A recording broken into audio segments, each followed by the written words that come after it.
رسول اللہ صلی اللہ علیہ وسلم نے فرمایا،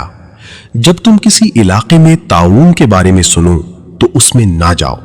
اور جب کسی علاقے میں طاعون پھیل جائے اور تم اس علاقے میں ہو تو اس سے فرار ہوتے ہوئے وہاں سے نہ نکلو۔ اور ایک روایت میں ہے، یہ تکلیف یا بیماری عذاب ہے جو تم سے پہلے کسی امت کو دیا گیا یا بنی اسرائیل کے کسی گروہ کو دیا گیا، پھر اس کے بعد یہ بیماری زمین میں باقی رہی، کبھی چلی جاتی ہے کبھی آ جاتی ہے۔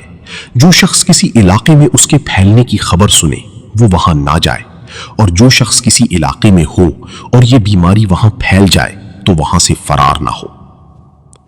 حضرت انس رضی اللہ عنہ کہتے ہیں کہ رسول اللہ صلی اللہ علیہ وسلم نے فرمایا، جب تم میں سے کسی شخص کا خون جوش مارے تو وہ سینگی لگوائے، کیونکہ جب خون جوش مارتا ہے تو انسان کو ہلاک کر دیتا ہے۔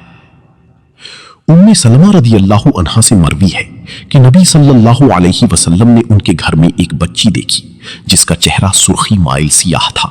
آپ صلی اللہ علیہ وسلم نے فرمایا، اس پر دم کرو کیونکہ اسے نظر لگ گئی ہے۔